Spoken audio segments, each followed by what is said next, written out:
From Florida, Mr. DeSantis. Thank you, Mr. Chairman. Director Pearson, you had just said that, that this was an operational failure. So I just want to be clear, because there was talk about salaries, number of personnel budgets. This September 19th failure was in no way related to a lack of funding or personnel. Is that accurate to say? It is accurate to say that the officers on duty that night failed to execute the security protocols that they should have. But you're not saying it's 100% operational failure. You're saying that it may be, you're not ruling out that this may be a resource issue, correct? I do believe that we need to look at our training protocols and our staffing protocols. And so that, yes, that would refer back to resourcing. Okay, because I think in the budgets have been mentioned, the budget request for fiscal year 2014 from the agency was $822.6 million for salaries and expenses, but yet Congress appropriated $846.7 million for salaries and expenses. So there is a disconnect here, and I think that, let me ask you this relating to this. You have a guy, Gonzalez. All the agents know who he is by this time on September 19th because he had been arrested in Virginia. He had weapons, ammunition, a map with the White House circled. So this is clearly something that would have been disseminated to the agents. He's able to, of course, leap the fence, get deep inside the White House. How many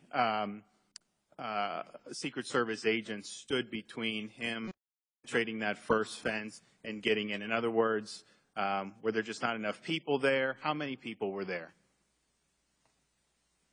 The White House complex is secured, and the building is defended by the United States Secret Service Uniform Division.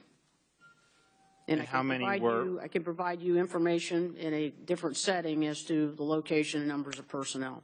Because I noticed for this hearing, there was a request of the Sergeant at Arms for people to accompany you to this hearing. And I believe that they're probably sitting behind you. How many people have accompanied you to this hearing today? Do you know? I would believe 12 of my senior managers.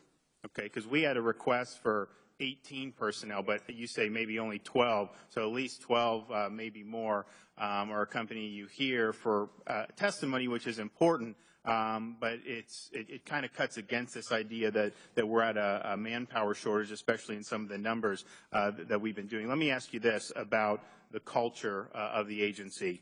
Now, a number of incidents have been raised. You had the celebrity crash the White House dinner a few years back. Of course, the 2011 shooting incident, the agency's poor response to that has been talked about. You did have the 2013 May incident at the Hay Adams Hotel involving an agent. Miami 2014 car accident involving agents with alcohol suspected. The Netherlands 2014 excessive drinking by agents. Some had to be sent home. And of course, what got the most publicity probably is the 2012 incident in Colombia. So a lot of people look at this, and I think they think that there are obviously a lot of good people in the Secret Service, but they think there may be a cultural problem. Now, you say you don't think the September 19th breach is as a result of that culture, but let me ask you, how do you assess the health of the culture in the Secret Service right now? Well, since director, we have established an Office of Integrity. I have made my position known on the level of professionalism that's expected.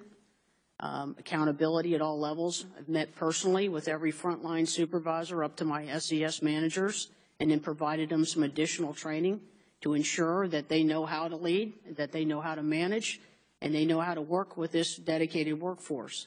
At the same time, we're providing training for the workforce. But we're doing at the same time that we're meeting very difficult protective requirements and investigative requirements around the world. I believe that we have started to make a pretty significant transition within the organization and recognizing that we have made missteps and that we need to learn from these incidents and improve. And you think that the steps that you have taken have resulted in discernible improvement in the culture? I think these steps, along with continuing to promote and support new management, will help us in that process. Thank you. I yield. The gentleman yield for